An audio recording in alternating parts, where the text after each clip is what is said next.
अखिल विश्व गायत्री परिवार के संस्थापक परम पूज्य पंडित श्रीराम शर्मा आचार्य जी द्वारा प्रस्तुत आत्मा को छू लेने वाले प्रवचन में स्वागत है। आइए अब हम गुरुदेव के ज्ञानवर्धक प्रवचन में गहराई से उतरते हैं, जहां हर वाक्य जैसे प्रेरणा की एक चिंगारी है और हर विचार वो आंतरिक जागरण का एक खाका है। जी आज हम पंडित श्रीराम शर्मा आचार्य जी के एक बहुत ही प्रेरक व्याख्यान के कुछ खास अंशों पर बात करेंगे। हाँ। हमारा मकसद ये समझना है कि सच्ची देवीय कृपा आखिर है क्या चीज, ये हमारे व्यक्तित्व को, हमारी पूरी पर्सनालिटी को कैसे बदल सकती है, और आज के समय में, आज के दौर में इस ज्ञान की क्या जरूरत है, क्या अहमियत है। हाँ। तो चलिए इस विचार को जरा खोलते हैं। हाँ, बिल्कुल। देखिए, व्याख्यान की शुरुआत ही होती है देवता शब्द से। पंडित जी समझाते हैं कि देवता वो हैं जो देते हैं। अच्छा। हाँ, पर सवाल ये है कि भाई देते क्या हैं? हाँ। तो वो कहते हैं वही दे सकते हैं जो उनके पास है, और वो है देवत्व। इसका क्या मतलब हुआ? देवत्व का मतलब है गुण, कर्म और स्वभाव की श्रेष्ठता। मतलब एक बेहतरीन कैरेक्टर, एक ऊंचा चरित्र। अच्छा, गुण, कर्म और स्वभाव। तो अगर देवता हमें ये मतलब गुण देते हैं, तो इसका हमारी रोजमर्रा की सफलता से क्या कनेक्शन बनता है? क्या सिर्फ अच्छे गुण होना काफी है? क्योंकि दुनिया में तो हम देखते हैं लोग अक्सर पैसा, पोजीशन, इन्हीं सब के पीछे भागते रहते हैं। हाँ, यही तो असली बात है।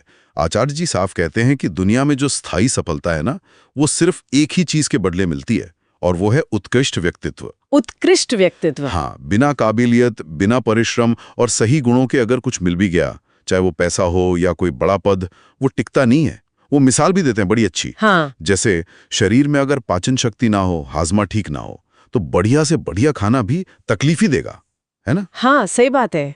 बस वैसे अगर इंसान में गुणों की पात्रता नहीं है, वो काबिलियत नहीं है, तो फिर ये संपत्तियां और सुविधाएं भी तंग करती हैं।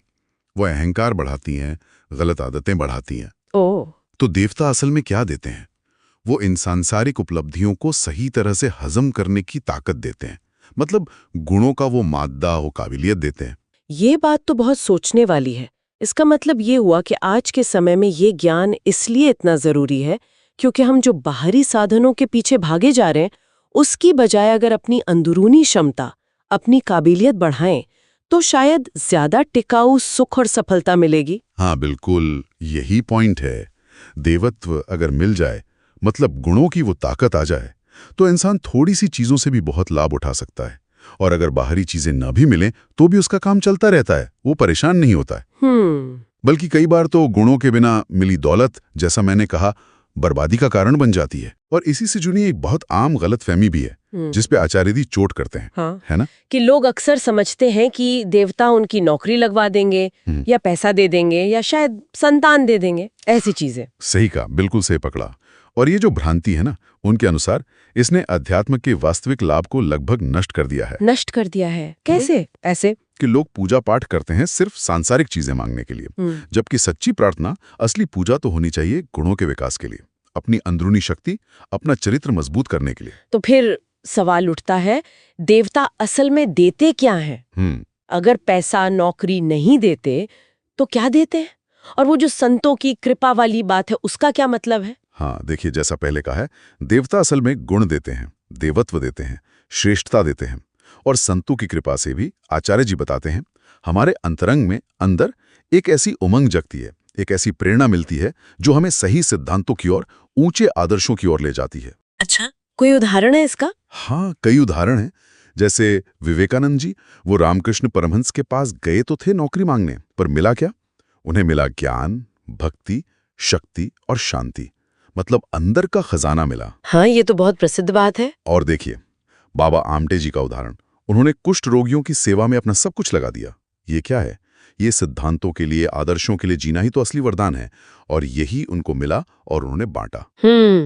लाल बहादुर शास्त्री जी, महामना मालवीय जी, कितने ही ऐसे लोग हैं जो बहुत छोटे साधारण घरों से उठकर महान बने। क्यों? देवानुग्रह के कारण। और देवानुग्रह क्या है? वही गुणों की उत्कृष्टता, उनके चरित्र की ताकत। तो इसका मतलब ये हुआ कि पूजा का जो वास्तविक अर्थ है, वो सिर्फ मांगना नहीं, बल्कि खुद को बेहतर बनाना है। जैसे ईमानदारी बढ़ाना, शराफत, जिम्मेदारी लेना, एक ऊंचा नजरिया रखना, भाव को देवताओं जैसा, मतलब श्रेष्ठ बनाना। गलत पूजा वो है जिसमें हम सिर्फ बाहरी चीजों के लिए गिड़गिड़ाते रहते हैं। सही पूजा वो है जिससे हमारा चरित्र निखरे, हमारी पर्सनालिटी डेवलप हो। और भक्ति, भक्ति के बारे में क्या कहते हैं आचार्य जी?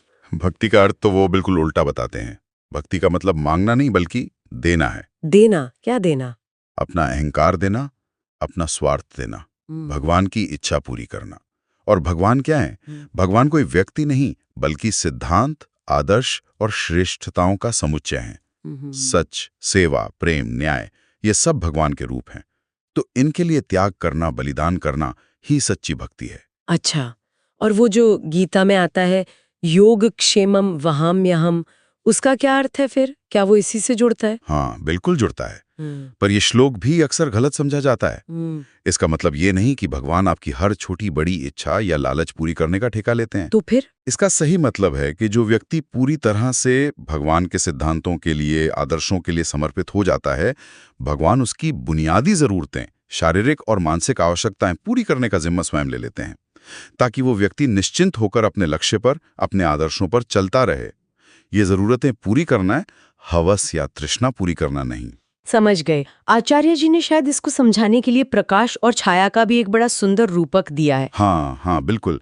वो कहते हैं प्रकाश यानी भगवान, सिद्धांत, आदर्श, अच्छाई, और छाया यानी माया, सांसारिक सफलता, धन, पद, सहयोग, पहचान। प्रकाश और छाया। तो हमें चलना किसकी तरफ है? प्रकाश की ओर, मतलब ऊंचे आदर्शों पर चलना है, सच्चाई पर चलना है। जब हम प्रकाश की तरफ चलेंगे ना, तो छाया यानी ये सफलता, सहयोग, ये सब अपने आप हमारे पीछे पीछे आएगी। और हम गलती क्या करते हैं? हम गलती ये करते हैं कि हम छाया के पीछे भागते हैं। हम सीधे सफलता, पैसे, नाम के पीछे भागते हैं, इसीलिए वो हमसे दूर भागती है या कभी कभी हम पर हावी हो जाती है। ये तो बहुत गहरी बात है। बापू का, गांधी जी का उदाहरण यहाँ बिल्कुल सही बैठता है। वो सत्य और अहिंसा के प्रकाश पर चले तो लाखों लोग और हर तरह का सहयोग यानी छाया खुद ब खुद उनके पीछे आ गया। बिल्कुल सही कहा आपने। सार यही है, निचोड़ यही है कि जब व्यक्ति के भीतर श्रेष्ठता विकसित होती है, मतलब गुण, कर्म, स्वभाव की विशेषता आ जाती है, तो उससे दुनिया से, लोगों से कुछ मांगना नहीं पड़ता। अच्छा। हाँ, समाज का सहयोग, लोगों का सम्मान, जिसे आचार्य जी जनता का वरदान कहते हैं, वो अपने आप बरसने लगता है। व्यक्ति खुद ब खुद उदार बनता है, परमार्थी बनता है, लोक सेवी बनता है। तो यही सच्चा वरदान है। हाँ, यही वो सच्चा वरदान है जिससे भक्त हमेशा से निहाल होते आए हैं। ये बाहरी चीजों का वरदान नहीं है, ये अंदर के बदलाव का, व्यक्तित्व के परिवर्तन का वरदान है। यही पर्सनालिटी ट्रांसफॉर्मेशन की असली चाबी है। ये वाकई बहुत ही गहरी और काम की बातें हैं, जीवन को एक नई दिशा देने वाली बातें हैं। और ऐसी ढेरों बातें पंडित श्रीराम शर्मा आचार्य जी के अनेकों प्रवचनों में उपलब्ध हैं। हाँ, बिल्कुल। उनका साहित्य और उनके प्रवचन तो जैसे ज्ञान का एक विशाल सागर है। जो भी श्रोता इस विषय में और गहराई से जानना चाहें, पढ़ना चाहें, सुनना चाहें, हाँ, वे AWGP यानी अखिल विश्व गायत्री परिवार की वेबसाइट पर जा सकते हैं। वहां ये सब सामग्री निशुल्क उपलब्ध है, कोई भी उसका लाभ उठा सकता है। तो आज की इस पूरी चर्चा से एक विचार मन में आता है कि क्या हो अगर हम अपनी प्रार्थनाओं का, अपनी कोशिशों का फोकस बाहरी चीजों से हटाकर अपने अंदरूनी गुणों को, अपने चरित्र को बेहतर बनाने पर लगाएं, तो शायद हमारी अपनी जिंदगी और शायद ये दुनिया भी कितनी अलग, कितनी बेहतर दिख सकती है। ये सोचने वाली बात है।